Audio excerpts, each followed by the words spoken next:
mentioned, that what our kind of particular vision is, because CLTs can look like it's a tool, but it's not necessarily always furthering economic and racial justice, environmental justice. And so our particular vision for the kinds of CLTs that we want to push forward. So New Economy Project, formerly known as NEDA, right? People know by that name, Neighborhood Economic Development Advocacy Project. You can see why we changed our name.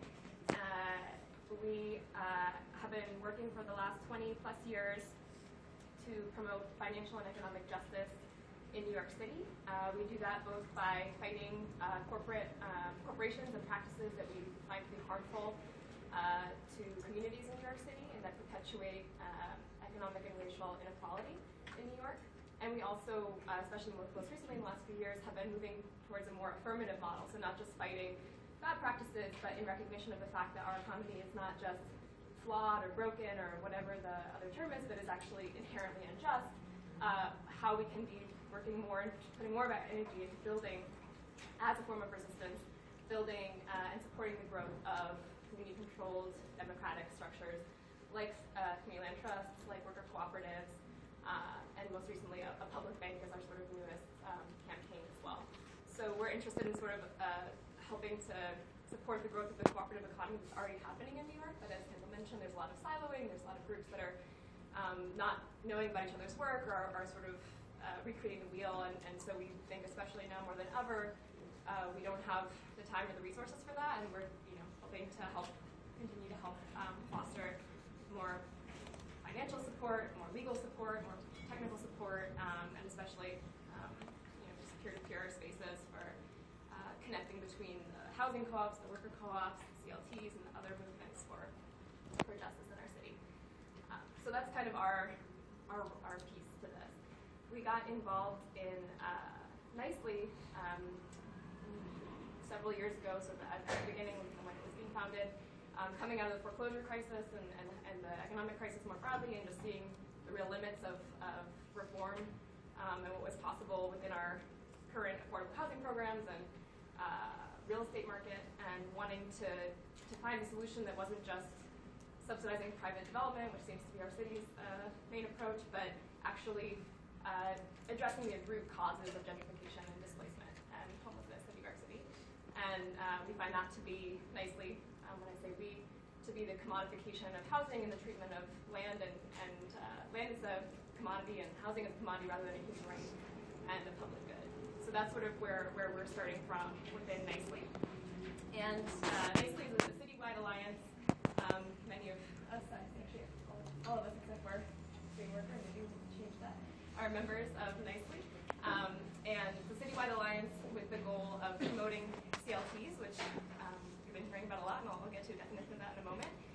And the idea there was that, again, there's all these efforts happening here in the South Bronx, in East Harlem, in other parts of the city, and it takes a tremendous amount of work, as I'm sure Michael can attest to create a CLT, let alone to get properties. And so we wanted to create a sort of an alliance that was dedicated to just supporting the growth of those individual neighborhood CLTs, and eventually, hopefully, a citywide CLT, so we can actually get a critical mass of land that we're not only creating something that's helpful for a couple people or a small couple block radius, but actually it's changing the way that that real estate and housing and land work in New York City. So that's kind of the longer term goal.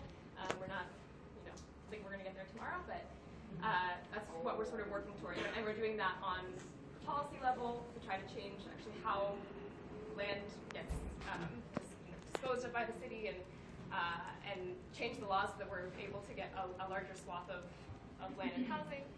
We're doing it on the very local level with door knocking, with education, popular education. We have some of our materials. Hopefully folks got a chance to see them over there from Nicely. And we're happy also, Ryan and I are happy to help coordinate workshops for any community groups that are interested in receiving a sort of CLT 101 for their members.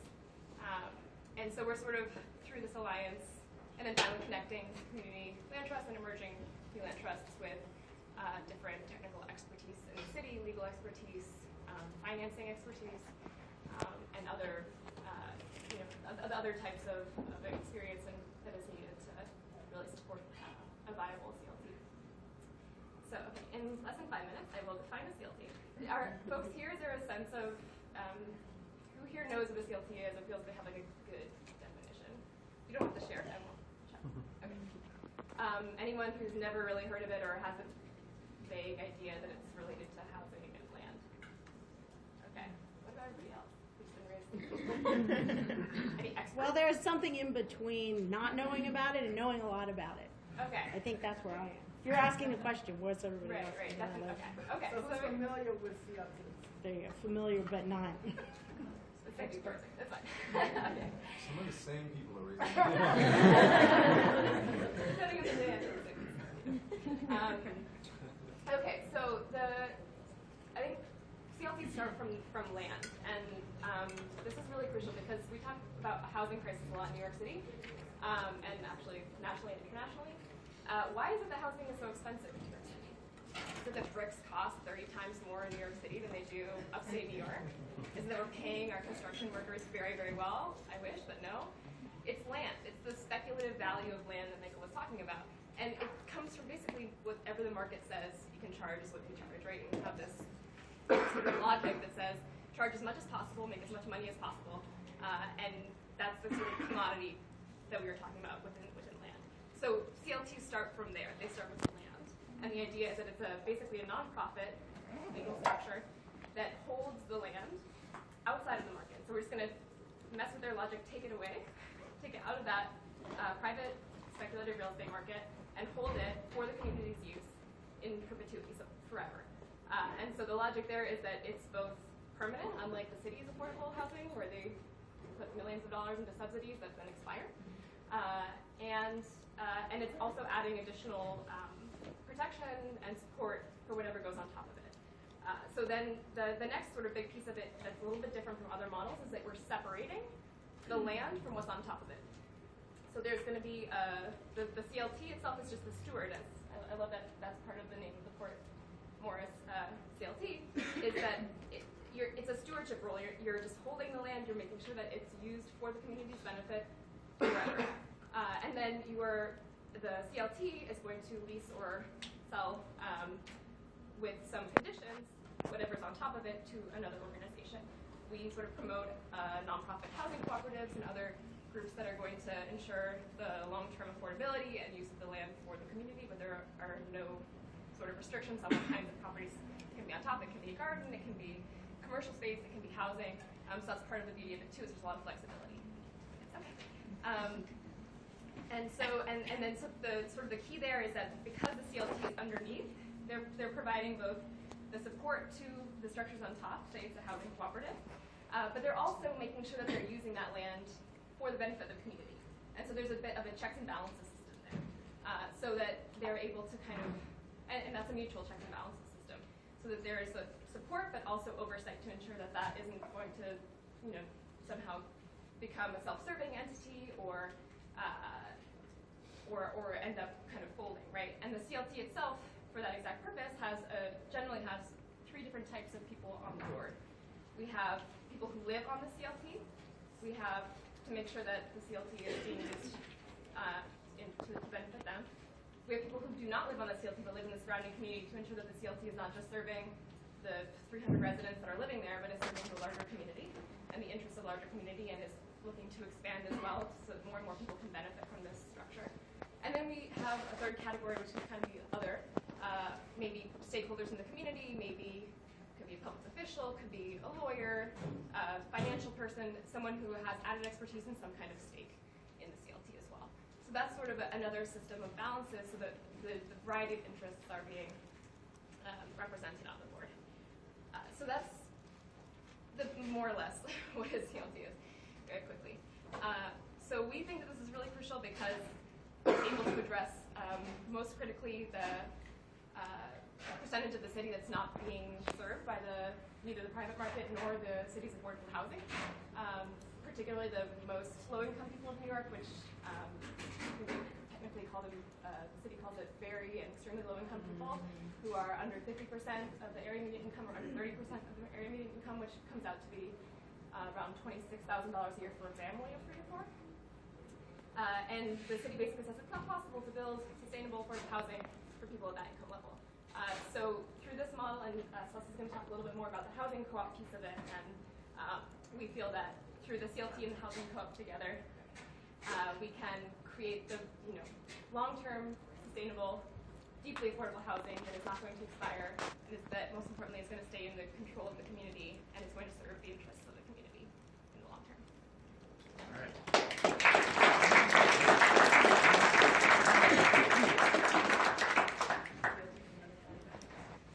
So next we have Celeste Farnbach, and she's the director of new co-op development and UHAB, which she'll tell you what the alphabet soup means. I do that, but I'll let her do that.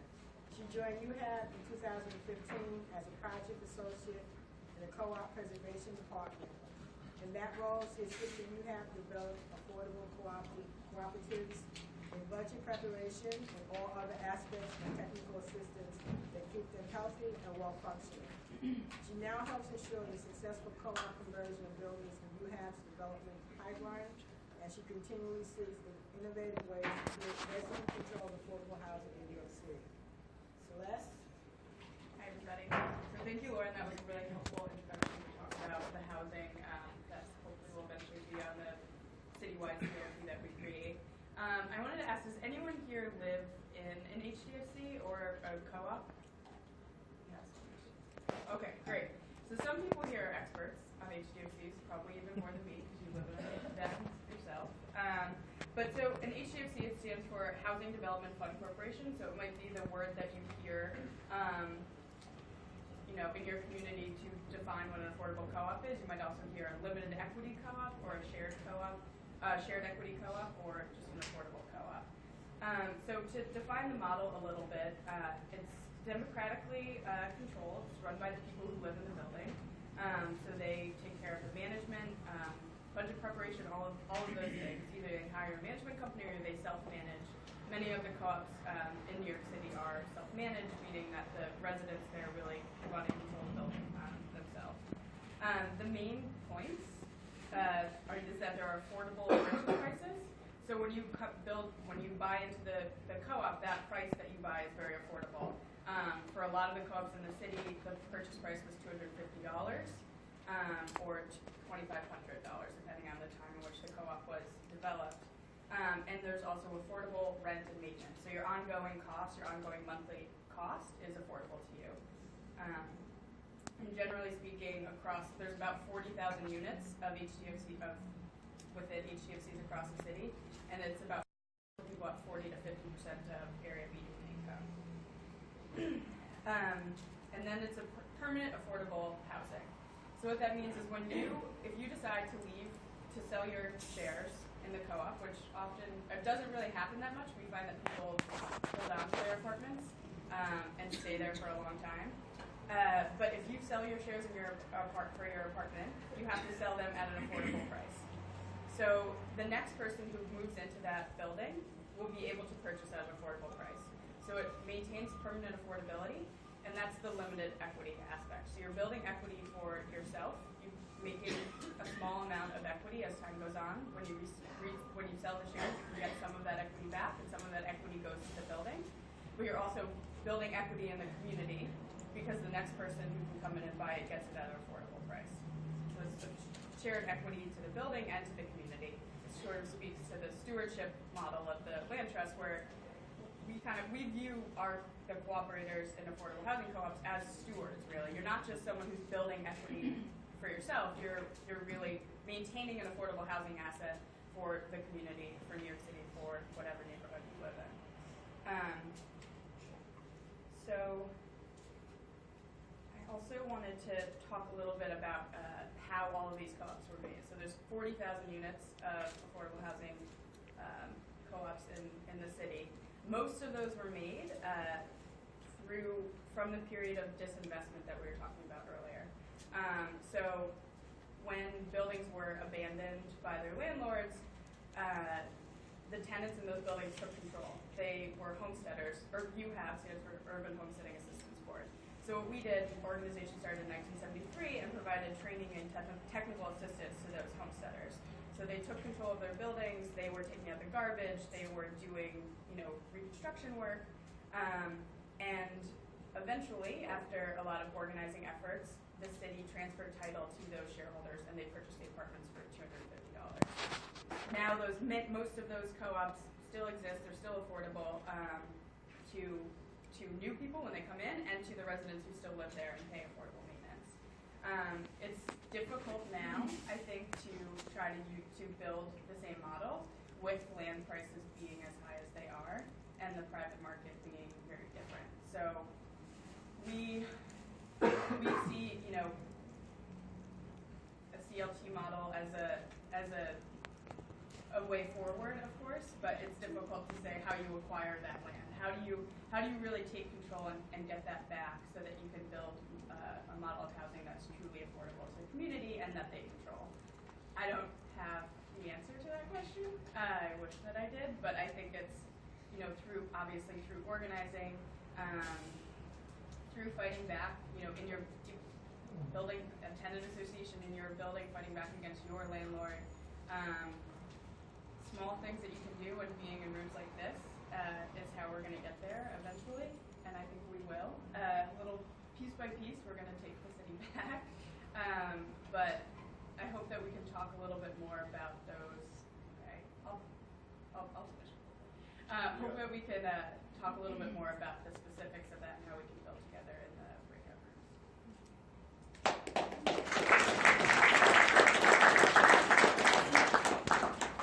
Thank you. Excuse me. Next is Omar. I always say your last name, Omar. I say as long as I know you. It's all right. It's the intention. Friela is the founder and director of Breakout Cooperative. Omar has over 13 years of experience in cooperative and green business development, with an equal number of years as an organizer challenging environmental racism, classism, and sexism. Good morning. I'll clap for that. I was just saying good morning. Hello to the people over in that corner over there. So thank you for all of you for being here. I just want to point out for those of you, if you haven't realized it yet, this is a pretty historic gathering that we've got here, this group of people. This is the first time that I'm aware of that we have people from the Community Land Trust movement, housing cooperative, together with worker cooperatives, which is a movement that I'm a part of, and that our team at Green Worker Cooperatives is part of, and some folks in the audience are part of. So this is historic because this is about really pushing forward a different way of structuring our economy and putting forward a different model of ownership. So we've all grown used to, and you know, the waters that we swim in are a capitalist form of ownership that is defined by having a owner, the person who's considered an owner who's really an investor, who does not have a direct hand in the operations of a business or the actual living or benefiting from the management and the operations of land and what happens on it. This is a person, an investor, who takes their benefit, their profits from what happens and what the impact that their operations have on people who are on the ground. So whether it's housing or whether it's businesses, that's a form of ownership that we live with and we all know. And there are things that go along with that. So there's this myth, this aura that whoever owns land is almighty and all-knowing, whoever owns a business is almighty and all-knowing, and only special people can do that kind of work, can own businesses, can own land. And so the work that all of us are doing is really flipping that on its head, and it's what we're pushing is a cooperative form of ownership, where people are coming together and doing what all of you who are engaged in community organizing know. Anybody who's involved in even, you know, parent-teachers association knows that when people come together, they can do a lot more than they can. They can do a lot more together than they can on their own. And so the basic principle that we've heard from already follows with that. The organization that I represent is called Green Worker Cooperatives. We are about worker ownership. So we're about creating businesses, helping people to create businesses where the people who are actually doing the day-to-day work are the owners of that business. They own it together, they work it together, and that is something that it's fundamental to us. We help people do that because what we want to see is an economy where all the businesses that exist are owned by the people who are actually doing the work. I came to this work coming from the environmental justice movement, and within the environmental justice movement, there's always the demand that whatever is happening, whatever decisions are being made on a community need to be made by the people who are actually living in the community because we feel the impacts of those decisions. So whether it's a fresh direct or whether it's just what happens with a power plant or anything, that it's people on the ground who are being impacted. And the businesses that operate typically have no concern or little concern with the impacts of the people on the ground because they don't feel the impacts. So something clicked for me a while back where I realized that if we had businesses where the owners were actually people in the communities, they would be feeling the impacts. And you don't gas your neighbors, you don't do things that are gonna hurt your family and your friends. So that as a model completely flips that on its head, and it addresses that and creates a different way of structuring a business where if you have people who are actually workers who are more likely to be local residents of an area, they're going to take much greater concern. And that is actually what plays out in practice. When businesses are owned by their employees, those businesses do things regardless of what people think of as some special environmental consciousness that people have. That's completely irrelevant. It's a matter of caring for your own health and your family's health and your friends' health and putting that into practice. And I've walked into factories where, in towns where the business was owned by plant workers, and one of the first things that they point out is that no one is wearing earplugs. Because typically in the United States, you walk into a plant and people are wearing earplugs because of heavy machinery. And the workers pointed out, this was a factory in Spain, the workers pointed out that no one was wearing earplugs because they as workers made the decision that instead of forcing themselves, putting the responsibility for their own health on themselves to wear earplugs, they would just very easily put a sound deadening device over the source, the machinery that was actually generating the loud sounds, which is like a light bulb going off for folks here, because of course that's the thing to do. But that's not the thing that's typically in practice, because the owners, the ones who have the responsibility or are charged with making the final decision, have no interest in that. So what we do at Green Worker Cooperatives is we help people to create businesses that actually do that, that are actually owned by their workers. Twice a year, we run a 5-month-long cooperative business boot camp we call the Co-op Academy. We just had a graduation last night. Here we are today. We graduated 4 co-ops. And Monday, we're turning right back around and starting another academy with 11 teams coming in to start up worker co-ops. So this is something that we're committed to and we see as a real benefit. And the direct connection to gentrification, apart from the fact that this is just flipping the model and saying that, we're putting forward a different model of people actually coming together and owning their resources, doing for themselves and doing it that way. We see this as a way of really keeping money in the community. So, in the Bronx today, a third of Bronx residents are working low-wage jobs. And with the job growth that was much touted over the Obama years was really a fictional job growth.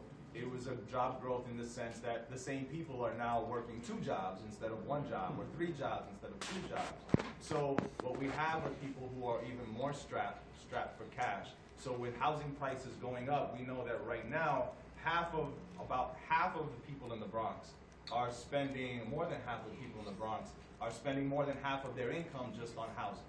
And so working more low-wage jobs is not going to prevent that. It's not going to make that better. So the thing to do is that our economic development strategy in terms of business development needs to be about creating businesses that actually put more money in people's pockets, not less. So worker cooperatives are a way of doing that, because it's a way of ensuring that profits don't leave the state, they don't leave the city with the owner, which is what happens with most of the money generated in business. All profits go with the owner. Instead, the profits stay in the pockets of the community, of the residents that actually work in that business. So that means more money at the bodega, more money at the supermarket, more money at the movie theater. If there's a movie theater, well, there's only two in the front. But whatever it is you spend money on, you got more money to spend it in the community that you're actually living in. So that is something that we see as a tremendous benefit for worker co-ops. And I'll close out with just noting that we've had no expectation for a long time here in the Bronx that the federal government was going to save us. If you didn't realize that before, I mean, you saw it. It became very clear just in the response to Hurricane Katrina, in the response to Hurricane Sandy, that we can't count on FEMA, we can't count on federal agencies to come in and save us. We know that even more so, if you had any doubts, that that's the case under Trump. So we can expect even less in the negative. We can expect negative response. We can expect that there will be less money going to some of those traditional safety nets that we've had in the city.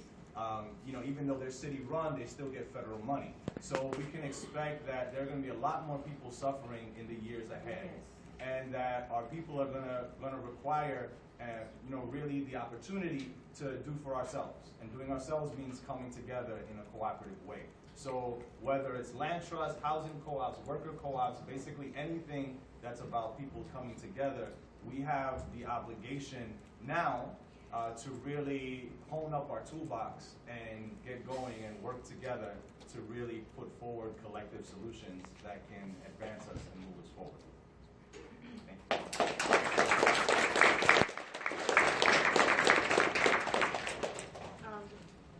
I don't know how many people know this, but the Bronx is the poorest congressional district in the country. They say Serrano district, Right. They say Bronx is the lowest, is the poorest congressional district. This in congressional the country. district, Yes, in the country. So we're the bottom of all the congressional districts across the 50 states. There's something else I was going to say. Oh, my hands. Yes. You have to thank Green Workers Co-op because you are sitting in the incubator section. On a normal day, you come in here, there's desks everywhere. So any graduates from the Green Workers who do not have office space, they have a desk here. So folks gave you this space today so we can have this meeting. So we are Green Worker Cooperatives.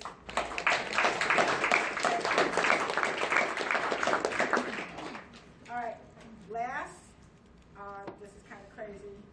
Our last speaker is Marcus Moore, who is the leader of Picture the Homeless and has actively participated in New York City Community Initiative for Picture the Homeless. Marcus is on the Education and Outreach Committee, and he's also an urban homesteader. And I cut it short because Marcus is still not here from far off away. So that is Ryan Hickey, who's the housing organizer. Who's the housing organizer for Picture the Homeless. Ryan?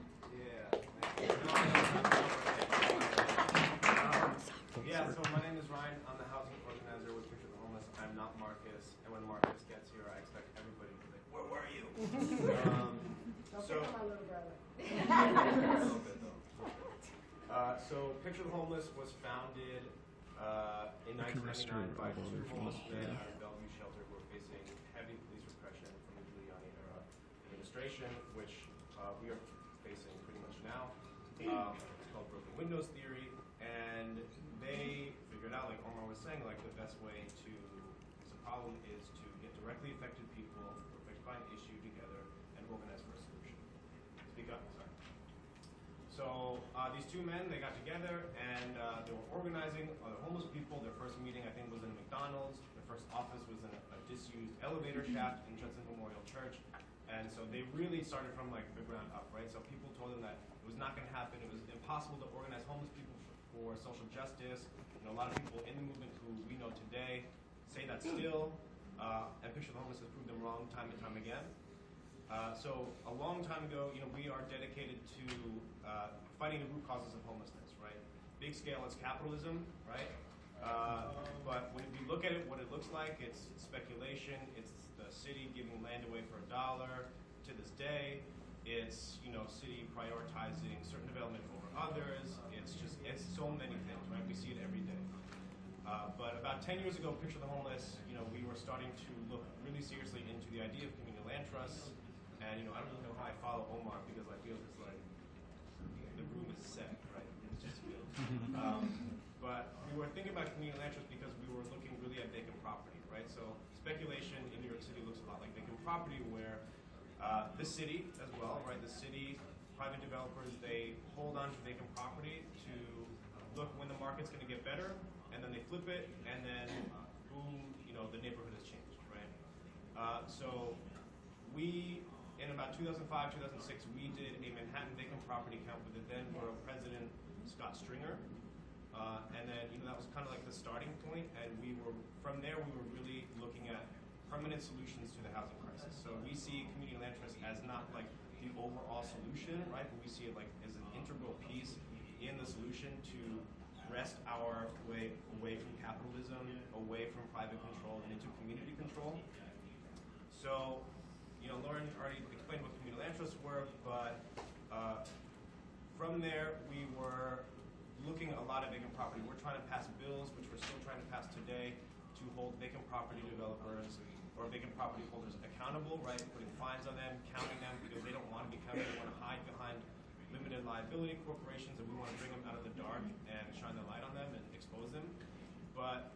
And in 2011 and 2012, we did a citywide count. We did a citywide vacant property count, which Arvinetta and Kendall were huge parts of, and in just 1/3 of the city, we found enough vacant property to house 199,981 people. The shelter system right now is about 60,000 people. It does not include that number does not include street homeless people, domestic violence victims. It does not include people living in overcrowded conditions. So we're looking at closer to like hundreds, maybe 100 above 1,000 people who are homeless, right? Or precariously housed who do not have a lease. That means a lot of people need safe, secure housing. So what are we going to do? So out of that report, Banking on Vacancy, that was what the report was called, we were really pushing community land trusts from there, right? And then out of 2011, 2012, we started talking to other organizations who were really interested in cooperative models of living, cooperative models of worker ownership, and we helped found the New York City Community Land Initiative. So today, Lauren kind of gave the history. I want to talk about our popular education materials. So if Marcus were here, he would say, I like to keep things simple, stupid, right? So people have different ways of learning, and people are at different levels in their learning, in the movement, as we say, or radical politics or whatever. So meeting people where they're at, we were trying to talk to each other, even to each other, Picture the Homeless, what community land trusts were. So when I've been there for 4 years, and when we got there, people had taken classes with people at Hunter College or City College, and there's a lot of knowledge in Picture the Homeless and in New York City as a whole, right? There's a lot of knowledge in this room right now, and I'm excited to share with people after this. But we were looking at, what has been done and what can we do? So what has been done, we were looking really to Cooper Square Community Land Trust. Does everybody know about Cooper Square? Raise your hand. No? Cooper Square, everybody knows what Cooper Square is, downtown Manhattan, right? Short story is, they fought the city, they fought private developers, they occupied housing because they thought it should not be given to private developers, it should be in community control. So there's going to be a movie coming out called It Took 50, because it took 50 years to get portions of lower Manhattan into community control. And now it's on a CLT, it's never going to be sold, and it's never going to be sold for profit, and it's not in the hands of the private developers. So they won that through struggle, through hard work, through occupations, by getting arrested, and we have to look at, is that what it takes? If that's what it takes, are people good to go? So we were looking at Cooper Square Community Land Trust, and then we did a few visits, and we brought that back to Picture Homeless, and we created a study, right? We did our homework, and using the Paulo Freire pedagogical way of learning, all of us are educators and all of us are learners, and we were bouncing ideas off of each other collectively, and we were saying, how do we talk to people about these really complicated issues, right? Capitalism is such a mind bend, and land speculation, and all these procedures and processes where lands get developed and disposed of, like, it's so confusing. So how do we talk about that to people when if we want to build a movement, we have to, meet people where they're at, right? So we did, we had quizzes. We quizzed each other. We had, like, flashcards to quiz each other. We broke each piece of vocabulary down to language that we understood, and we tested each other, and then we figured out how to talk to other people about it. From there, we were developing the education and outreach work group, part of the New York City Community Land Initiative, which we helped found with New Economy Project. And we wanted to create, a visual language, right? So not every, if I'm talking, a lot of people are just like tuning out right now, and that's cool. I get that because I do that too. So some people learn by like touching things, playing with things, right? So we developed flyers that are really, really engaging with students from the New School, from Cooper Union, and Arvinetta has her little like pop-up book, which she has only talked about and is really a huge proponent of. But from there, we were doing workshops and stuff like that, and people were getting it, but still it wasn't moving fast enough for us, and we want to push ourselves. So from there, we started thinking about what would a comic book look like, right? Like what would a comic book look like? What would posters look like to talk about these really complicated issues in a real way that touches people and that makes sense to people? So we made a comic book, right? So there's a comic book and it folds out to a poster. So again, like visual language, like we are trying to create a shared visual language that we can use to propound these ideas. And Marcus is right here. So he will talk more about it in the workshop. And then from there, we were thinking about, like, our dream was a board game, right? Everybody knows Monopoly. Everybody knows how, like, that idea was stolen and used by Bradley, whatever. I always say, like, Wyman Manley, but that's whatever. So that idea was stolen. It was made into, like, a capitalist venture, right? Competition. Competition is where it's at. And as we're saying, like, we got to cooperate. We got to share resources, and we got to lift each other up, right? So what would a board game look like? We looked at another board game called Coopoly, which is, really focused on co-ops and stuff like that, but it was kind of like inaccessible to us in a way. So we created a board game around community land trusts and mutual housing associations, which, is over there. You can take a look at it and stuff like that. But we wanted, as Marcus would say, we want 5-year-olds to get this. We want 5-year-olds to like start developing these ideas because they have a future, et cetera, et cetera. But now, we've been using these in workshops, and we've been using this in our organizing. So we are organizing in East Harlem, which is the first pilot project of a larger citywide vision. So we are focusing on citywide buildings, these buildings called TIL, which have been disused, they've been disinvested from the city, and tenants have been relocated, and it's been 10 years since tenants could come back to their apartments. So they've been sitting in these other apartments for 10 years. When they were given the promise 10 years ago from the city that they'll be able to return, they have not returned, right? So there's a lot of distrust with the city. We wanted to start with like the lowest hanging fruit, and so we are organizing buildings in East Harlem to opt into our community land trust in East Harlem. So we got Cooper Square, we got Fort Morris, and we got East Harlem, the 3 community land trusts there. So that's where we're at right now in our work, and we can discuss it more in our workshop, but I think that's probably good, right? That's good. Yeah, thank you.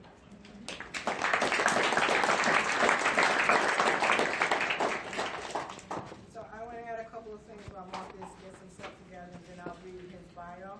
The founders of Picture Homeless are Ray Lewis Haynes Jr. and Anthony Williams. Anthony's now living in Pennsylvania with his wife. I checked the numbers on DHS's site yesterday before I came to the Land Initiative meeting, and there are a little over 60,000 folks in shelter. Like Ryan said, that doesn't include domestic violence count for women and children. But also, on a separate little box, they have how many faith beds are being filled, how many outreach people they've placed, how many veterans in short term, how many criminal justice in short term, because a lot of folks don't know this. When they release you from Rikers Island, Department of Correction is now demanding you go into shelter, not back to your neighborhood. All right, they've been doing that for a lot of years. And I forgot the other thing, but if you add those numbers into DHS's numbers, even without DV numbers, domestic violence numbers, there's nearly 64,000 people in beds that are not their own every night. Excuse me. What I was going to add when Omar was speaking, there are a lot of folks who doubled and tripled up in the city. When we did the video for Nicely, I said at that time, a poor guesstimate of how many people are homeless in the city. It's 250,000, and that's wrong. Edanis Rodriguez, council person, keeps account of how many children attend school every year that's homeless. Last school year, there was 70,000 children in public schools who were homeless. So you figure each of them has a parent, so that's 140,000. Some have two parents. Some have siblings who are not in school. I realized when my uncle was in a nursing home, there were a lot of folks who being warehoused in nursing homes because there's not enough senior housing, assisted living housing. So we did that video in 2012, 13, 14. I think the number's doubled. I think there's 500,000 homeless people in this city we don't see. So the problem is really crazy. I mean, even heard stories where seniors are doubling and tripling up because they can't afford to live on their own, and they were forced to sell their homes. You know, we have a member of the two organizations I do food with who was offered $2 million in Brownsville for her father's house when he passed away. And she had to move her mother, her sister, and her niece. So, I mean, it's crazy out there. So we have at least 500,000 people that are invisible in the city. Marcus, you ready? Yes, I'm ready. All right, so that's Marcus Moore.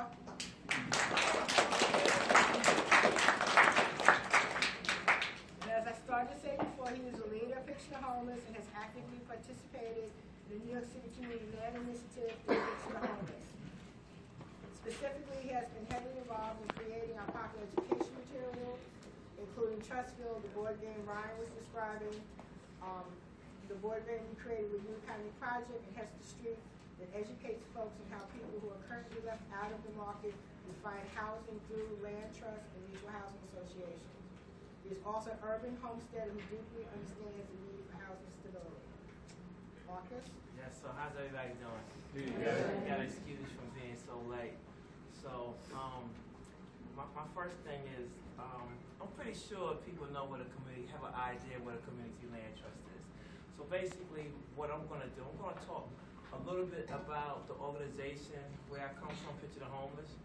We have two campaigns there, housing and civil rights. And our latest one is going to be our most popular one, COTs, okay? And what I'm going to probably touch on, guys, is I'm not going to go all in because I'm pretty sure some of my comrades here kind of like filled in because somebody was late. So we started looking at CLTs in the early 2000s with our director who just transitioned out of that position, Lynn Lewis. She used to live in Cooper Square at the time. So we started, looking at that model. And after a while, we started having different people come to the office in the Bronx. For some of y'all don't know, we used to be in the Bronx, now we in Manhattan. Okay, so we started looking at the model and studying with people like John Christie, Hillary Caldwell, and today the market, when you talk about housing, in the way it is now, you see how it discriminates. It's so what we have to do with Picture the Homeless in our study group at that time, we have to learn a new vocabulary dealing with CLTs because it's revolutionary. And it's different from your ordinary housing, where it discriminates.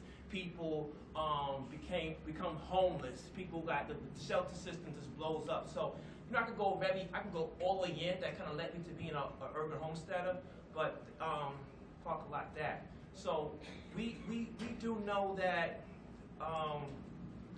community land trust is being looked at heavily these days because it's not going to end homelessness. We're not just looking to house homeless people, but people generally who are looking for a place to be, a place to call home. We're targeting low-income folks, like 19, 20,000 and down. A lot of our folks cannot afford 30,000 and up and all that stuff. Okay, we're trying to get people away from affordable. We don't know what affordable is. But going back to CLTs and learning a whole new housing language, mutual housing association, and just really learning what that is. You know, it's very interesting because when you're talking about a whole different type of paradigm of housing, you've been used to so long using one language to describe this particular model, but it's different from your ordinary housing in the language that they use. So at Picture the Homeless, we had to really learn how to use different language, you know, talking about housing and things of that nature. So for a lot of us who don't know, people learn slow. Some people pick up fast. Okay, people pick up fast. Some people don't, you know. So I remember at the time, and she's right there in the audience, Miss Auburn Henry, right? I used to say all the time that, you know, if you can't explain it to your mother, your father, they're not going to buy it. They might buy it because, you know, they're your child and whatnot. But when we are explaining a community land trust and trying to sell that model to local officials, we're going to need to know how to explain this model. So we came up with a board game that will break it down like a little kid that can explain it to his or her friend. We know that adults, like myself, we tend to take some things and we kind of learn slow at times. So how that whole concept came about, when in our study group, we was trying to figure out how can we come up with something, a learning educational system that's going to explain community land trust simple but effective, so people can be able to explain it to one another, teenagers, adults. It's so what we decided to do, we came up with some posters.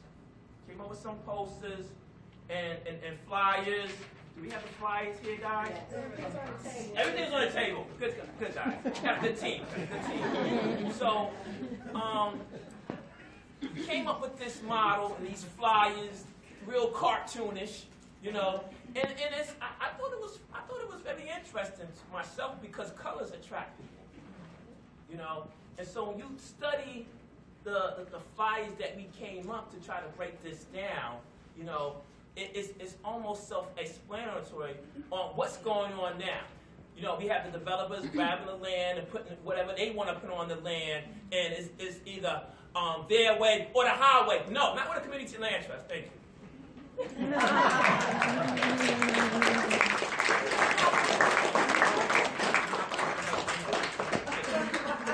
Marcus has relinquished his last 5 minutes.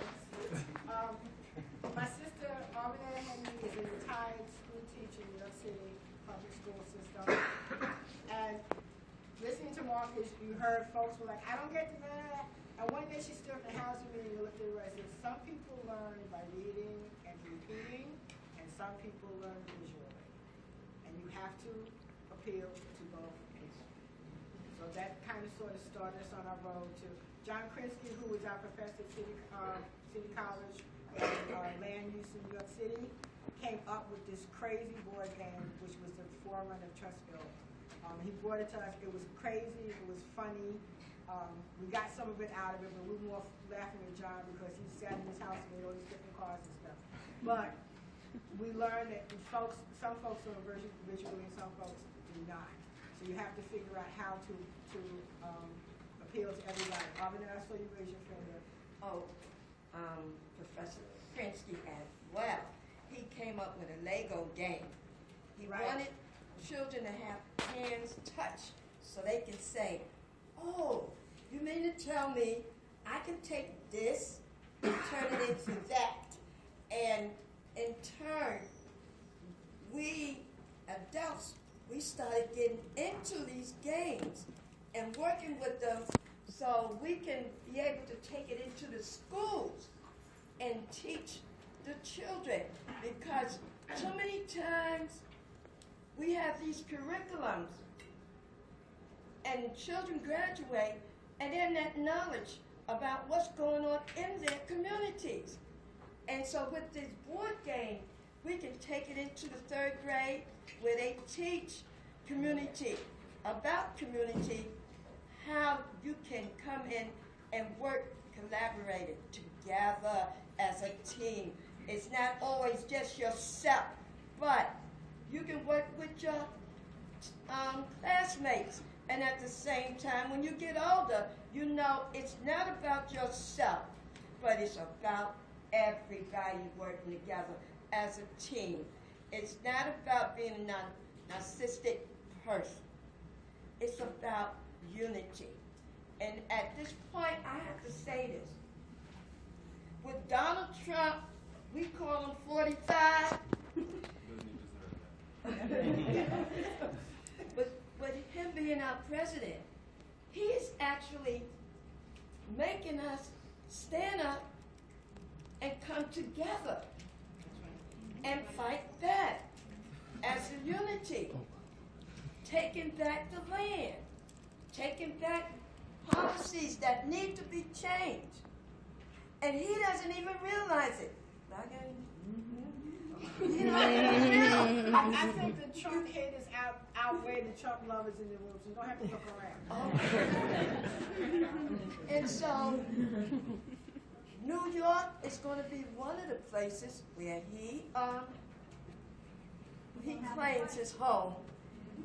We're going to teach him, and he's going to come back humble. No, that's all I have to say. All right, so I just want to say,